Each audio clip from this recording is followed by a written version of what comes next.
Assalamualaikum warahmatullahi wabarakatuh. Perkenalkan, nama saya Cindy Amelia, NIM 1716013, Prodi Sistem Informasi. Saya di sini membuat video untuk tugas sertifikasi 4 atau ilmu dakwah. Baiklah, saya akan langsung mulai saja video kultumnya. Bismillahirrahmanirrahim. Assalamualaikum warahmatullahi wabarakatuh.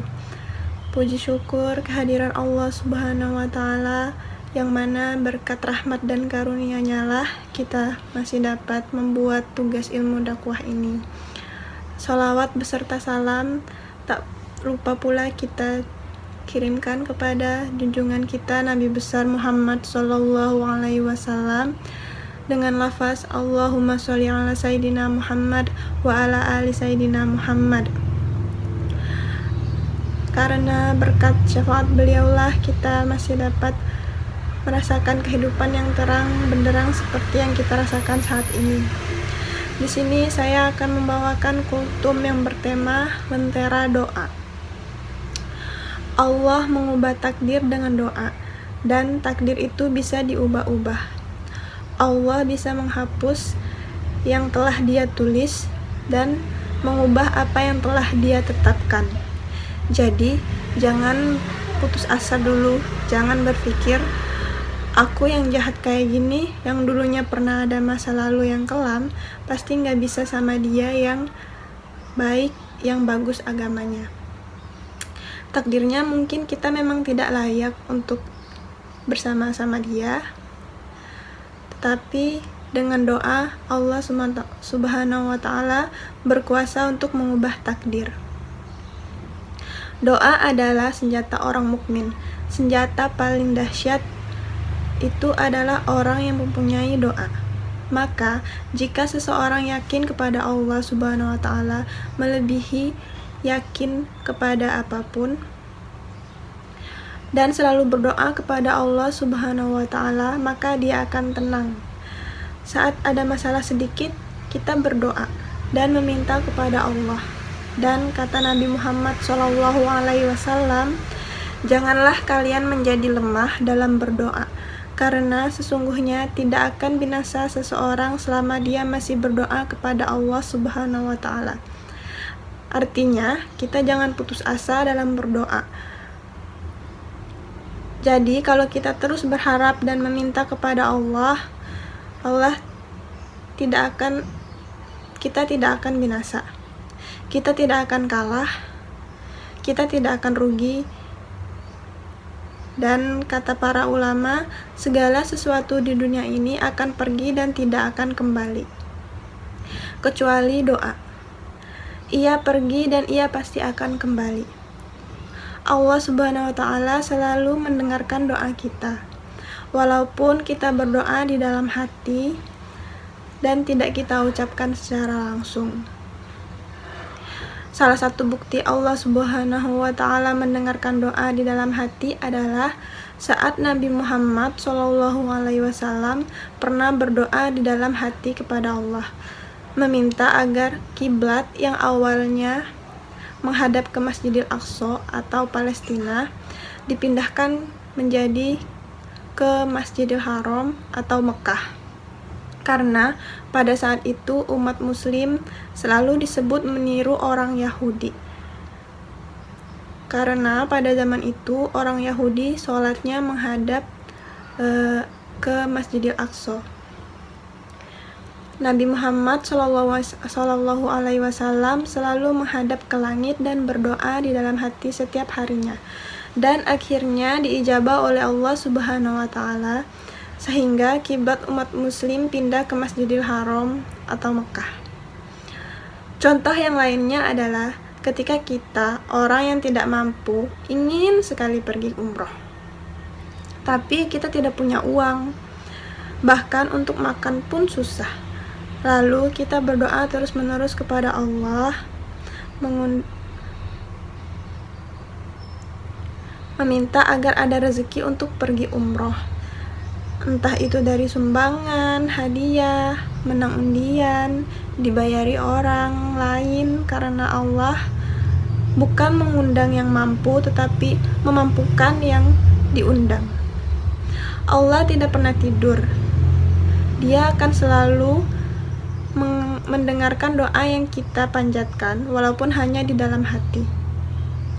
Allah Subhanahu wa Ta'ala itu maha dekat. Jika kita ingin doa kita dikabulkan, maka percaya sama Allah. Jangan berdoa ragu-ragu. Jika kita yakin dan percaya sama Allah, Allah akan menolong kita dengan cara apapun. Walaupun takdir kita misalnya tidak mempunyai suami sampai kita meninggal. Namun jika kita selalu berdoa dan meminta terus kepada Allah, maka takdir itu bisa diubah oleh Allah Subhanahu wa Ta'ala. Karena Allah bisa merubah takdir lewat doa dan harapan. Lalu ada kisah seorang wanita tua di zaman Nabi Musa alaihissalam. Dia mendatangi Nabi Musa dan meminta agar Nabi Musa berdoa kepada Allah untuk mendoakan wanita tersebut agar mempunyai anak. Terus Nabi Musa berdoalah kepada Allah. Tetapi Allah menjawab, wanita itu sudah ditakdirkan tidak mempunyai anak sampai dia meninggal.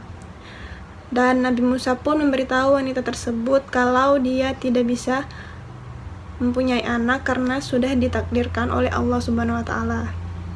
Lalu wanita tersebut pulang ke rumah dan dia berdoa terus, selalu berdoa setiap harinya kepada Allah.